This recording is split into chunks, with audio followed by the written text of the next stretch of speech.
Bonjour, ici CryptoLi, j'espère que vous allez bien. Alors, je fais une deuxième vidéo. C'est pas nécessairement relié à XRP Ripple, mais ça a un certain lien de près ou de loin par rapport à qu'est-ce qui se passe avec le procès et qui sont en train d'avantager et pourquoi que XRP est en cours, là. Alors, on va voir, dans le fond, vite, qu'est-ce que j'ai trouvé. Que je vais pas faire un truc très approfondi. Juste vous montrer que, attendez un instant. Ah oui, avant tout, c'est vrai. Nouvelle en quoi que EDX Market commence à négocier et c'est des gros joueurs qui sont là-dedans. Là. Vous allez voir c'est qui est là-dedans comme client. Charles Schwab, Citadel, Sécurité, Fidélité, Digital Asset, Paradigm, Sequoia, Virtu. Tous eux, ils viennent de lancer une plateforme. OK? Alors, c'est parti dans le fond. C'est là qu'on voit que c'est en train de décoller. C'est une grosse nouvelle, ça a sorti aujourd'hui. Et ils vont commencer avec, regardez bien, seulement Bitcoin, Ethereum, Litecoin, Bitcoin Cash. Là, ça, c'est réglementé, là. Quelqu'un qui va là-dessus, il va pas perdre son argent, ok? C'est un truc avec des joueurs très gros, importants. Je répète, ici, Charles Schwab, Citadel Sécurité, Fidélité, c'est eux qui ont lancé ça, ok? Alors, vraiment, c'est un DEX. C'est EDX, le nom de la plateforme. Puis bon, ça va évoluer tout, mais on peut dire que le premier pas est comme fait. C'est à ça que ça ressemble, leur site. OK? Alors, moi, qu'est-ce que je voulais vous parler? C'était la Wangxiang Blockchain. Qu'est-ce que c'est? C'est super gros en Chine. Ça existe depuis un bon moment. On va aller voir ça ici. OK? Chaîne de blocs Wangxiang. C'est une chaîne blockchain qui fournit des technologies, des capitaux et des ressources pour le développement industriel, pour l'adoption commerciale dans l'industrie de blockchain. Pourquoi je vous parle de ça? Parce que c'est relié à Prometheum.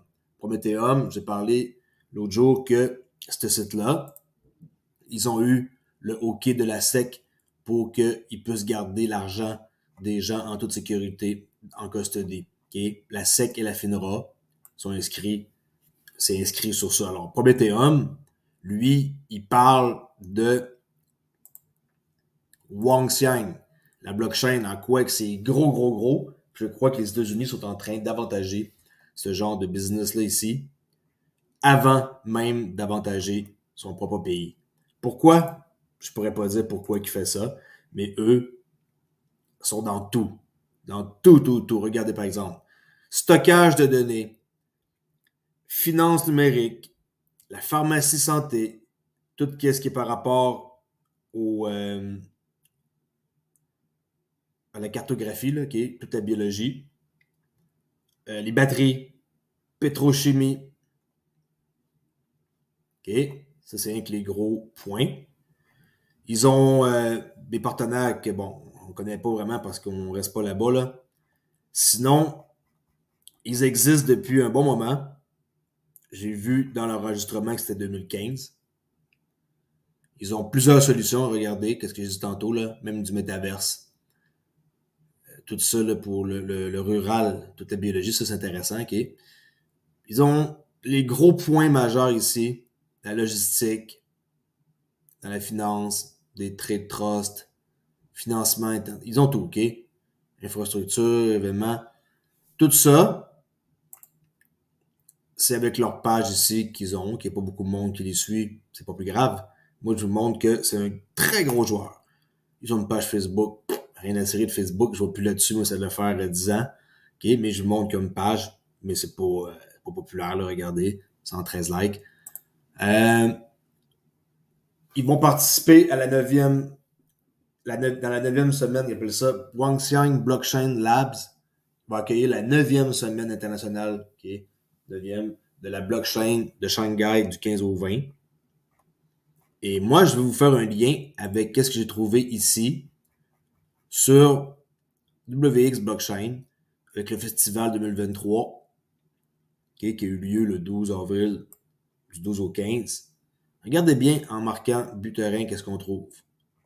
Checkez bien ça. C'est là que j'ai fait, je dois faire une vidéo absolument. Regardez. Financé par China Wangxiang, okay, ils ont aussi un holding qui finance leur blockchain. En 2015, Wangxiang Blockchain Lab est une institution de recherche à but non lucratif. Mon cul, là, désolé pour le langage, mais gars. Avec Vitalik Buterin, fondateur d'Ethereum en tant que scientifique en chef. Il travaille gratuit pour eux autres. Ça me surprendrait. Alors, il est vraiment comme impliqué dans tout. C'est un peu pour ça, tu sais, qu'on voit les passe-droits qu'il y a eu avec Inman, la SEC, Gary Gensler, tout ce beau monde-là. Ethereum, qui ont eu carte blanche, qui étaient considérés comme pas une sécurité. Si vous comprenez un peu les liens que je fais, tout ça, ça a le rapport. Et finalement, ce mec-là, il est partout. Il est partout. Et ça va accélérer le développement socio-économique qu'ils disent avec les technologies blockchain. La Wangxiang Blockchain Labs a réuni des experts mondiaux pour rechercher des sujets tels que la RRD, la technologie blockchain, les applications commerciales, stratégie industrielle, qui est blablabla. Et je me dis que tout ça, ça fait longtemps que c'est orchestré. C'est pas un truc qui date d'hier. C'est ça qui est inquiétant, ça veut dire que ça fait longtemps qu'ils sont implantés et qui sont de connivence avec Buterin, Vitalik, qui sont tous interconnectés ensemble. C'est pas comme deux personnes qui volent le show, là, comme on dit, qui volent la vedette. C'est bien du monde qui sont impliqués. Puis, eux maintenant, hein, la SEC et la FINRA, mort de rire, il peut avoir en custodie de la crypto. Il est backé par la SEC et la FINRA. Par la suite, eux autres, apparemment, la Wangxiang Blockchain, ils ont un avantage d'être par rapport aux États-Unis qui leur facilitent la tâche pour aller droit devant pour construire plein de trucs. Puis pendant ce temps-là, nos beaux Américains, qu'on aime tant, hein, eux autres, ils font à peu près n'importe quoi pour nuire à la crypto et essayer de bloquer et de retarder tout ce beau monde-là dans la blockchain qui sont innovateurs. C'est pas toutes des personnes pas correctes là, de la blockchain. Là. Il y a bien du monde qui innovent et qui ont des bons projets et qui sont là pour construire de quoi de sérieux. Mais quand j'entends une nouvelle comme ça aujourd'hui, comme celle que je viens de vous montrer ici, en quoi que la nouvelle plateforme ici de DX Market est en marche et qu'ils sont en train de lancer ici des cycles de financement, moi je pense que le fait d'avoir du trading de crypto dans un endroit comme ça, c'est le début. C'est vraiment le début avec quelqu'un qui ne ferme pas ses portes puis il ne volera pas votre argent dans une place comme ça, OK? Mais qui va aller trader là présentement? Je ne sais pas c'est qui. En tout cas, je regardais ça ici puis ça me fait penser à comme si j'étais dans un endroit comme, exemple, j'achète du S&P 500 puis je m'envoie trader un contrat futur, là. Ça me fait penser à ça. Comme par exemple, order type. OK, market, limite, blabla, trade d'allocation, FIFO. On voit qu'on est comme si on était un site comme sur le Chicago Market Exchange. Parce que c'est des gros joueurs. Tous les joueurs qui sont ici, que je vous ai nommés, là. OK, je vais les renommer. Miami International Holding, DV Crypto, GTS. Les autres, là, si vous allez sur le New York Stock Exchange, vous les voyez, là, les gars, là, ils tradent avec des chemises GTS. Vous allez voir après ça que les investisseurs fondateurs comme Charles Schwab, si vous ne connaissez pas ce monsieur-là, puis comment il génère de l'argent, Citadel, j'ai fait une vidéo une fois, je me trompe pas, que je montre comment il trade de transactions par seconde. C'est des centaines de milliers de transactions par seconde du trading haute fréquence. Alors tout ce beau monde-là, Virtu, même affaire, ça là, c'est toute la pourriture de la société, je vous le dis. Citadel, ça là, c'est incroyablement rentable leur truc, mais technologie avancée comme pas possible. Virtu, aussi une autre gang de crosseurs qui font... C'est juste une question de vitesse.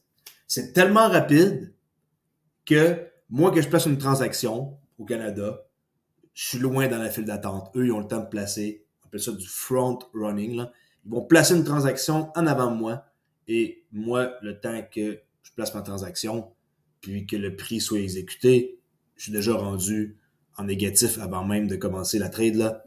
Puis loin derrière, même si on parle de quelques centaines de secondes, je suis très loin en arrière. Okay? Parce qu'il n'y a pas juste vous autres qui sont dans le système pour attendre d'avoir une trade. Alors, moi, je crois qu'une nouvelle comme ça, c'est extrêmement, extrêmement bon. Sont-tu être les derniers? Vraiment pas. Est-ce que tout le monde va passer par là? Non plus.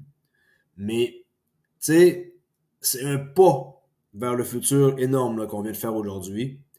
Et moi, quand je vois ça, ça me fait sourire. Même si je sais que derrière ce monde-là, c'est du monde pas correct, au moins ton argent, elle va rester en sécurité. Parce qu'ils sont vraiment comme réglementés. Regardez, EDX Market, nouveau marché d'actifs numériques conçu pour répondre aux besoins des entreprises crypto-natives et des plus grandes institutions financières au monde. Alors, tout le monde va passer par là. Vous savez de quoi échanger, ça va passer par là. Ça permet un commerce et un règlement plus sûr, plus rapide, efficace, avec des actifs numériques, tirant parti des meilleures pratiques des marchés financiers traditionnels. T'sais, c'est pas compliqué, c'est une copie conforme de quand vous achetez une action un peu là, une plateforme sûre. Vous allez sur TD Ameritrade, vous allez comme par exemple sur Charles Schwab. Et tous ces endroits-là, c'est safe, ils volent pas le monde. Mais ils embarquent dans la crypto, c'est fini. Ça prend des géants qui embarquent, c'est fini. Fait que ça combiné avec du monde comme ça, comme par exemple Wang Xiang Blockchain, je crois que on est en train d'avancer très très vite et on devrait avoir de très, très grosses surprises pour 2023. Mais ça, je me méfie d'eux autres, par exemple. Le fait que les États-Unis leur donnent une passe comme plus rapide que eux-mêmes pour faire avancer leur technologie, à quoi bon ça va servir pour les States? Je sais pas. Je sais pas, vous me le demandez, je sais pas. S'il y en a qui ont plus d'informations sur Wangsang Blockchain, essayez de m'écrire dans les commentaires. Et ça va me faire un plaisir de pouvoir communiquer avec vous. Je vous dis, un nom à retenir. Il travaille, on dirait, dans l'ombre. Hein. J'avais aucune idée que ça existait. Essayez pas de trouver un token, il n'y en a pas. C'est juste comme un très, très, très gros business qui fabrique à peu près n'importe quoi, qui ont 250 à 500 employés. Et ah oui, par passant, regardez les investissements que j'ai trouvés. Regardez ça. On va juste mettre ça en anglais. Attendez un instant. OK. Liste mettant en vedette cette entreprise. Investisseurs actifs à New York. 9 992 organisations. 678 milliards de dollars. Investisseurs actifs dans une de leurs villes là-bas. Je vais m'abstenir de nommer le nom. 194 milliards à Shanghai, 32 milliards et des investisseurs actifs en Chine, 676 milliards, qui liste mettant en vedette cette entreprise. Hey, ça commence à faire de l'argent, là, qui sont impliqués dans China Wangshan. Okay? C'était lancé, je répète, okay? C'est un LTD, lancé une organisation, qui a lancé une organisation stratégique dans l'industrie de la blockchain et c'est depuis profondément engagé dans ce domaine. C'est de grossir ça avant de quitter. À ce jour, la Wangshan Blockchain a déjà construit un écosystème composé de la Wangshan Blockchain Lab, Wangshan Blockchain Business Consulting Service, New Chainbase et un cloud. Okay? Un nuage là pour stocker dans le cloud. Au début 2017, Shanghai Wangshan Blockchain Incorporé a été formellement établi, qui est quand même depuis 2017, depuis 2015 ça existe, mais depuis 2017 fortement établi, sur la base d'une intégration plus poussée des ressources de la construction de plateformes. Ils ont mis en place une équipe produits et techniques de pointe pour développer une solution industrielle avec blockchain, fournissant la technologie, le capital avec leurs propres sources de financement, okay, et les ressources pour faire progresser le développement industriel et l'adoption des entreprises.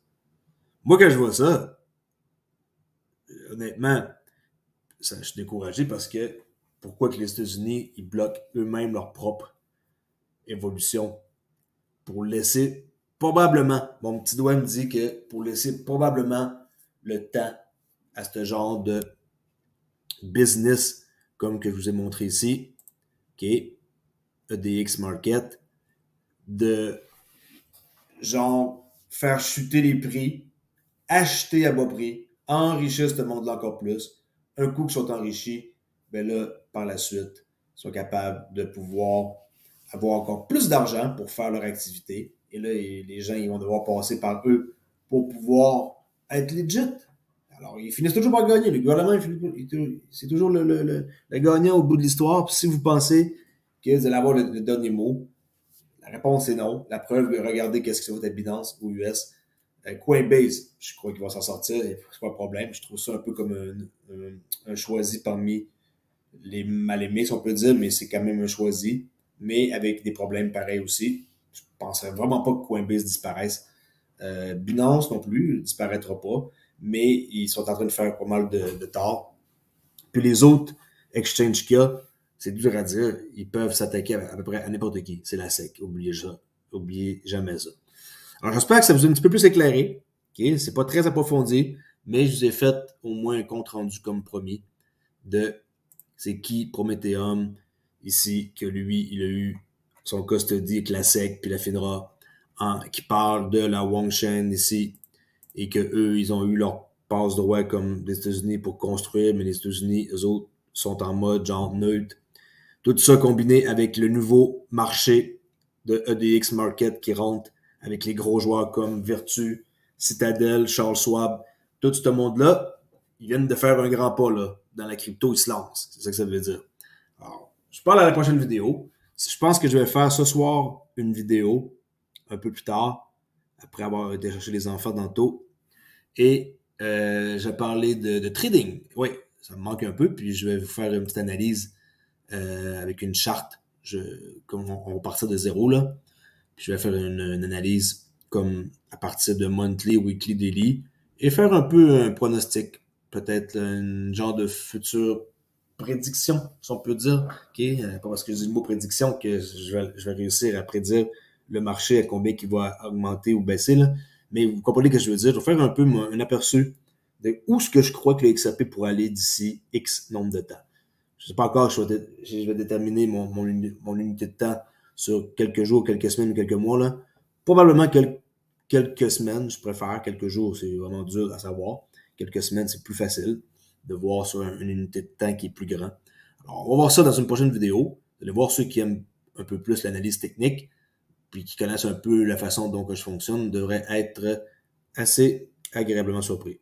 Alors, je vous dis merci beaucoup pour écouter. Abonnez-vous à ma chaîne Crypto Ali. OK? Et venez correspondre avec moi sur Discord ou cliquez sur rejoindre ma chaîne si ça vous intéresse. OK? Ciao! À plus tard!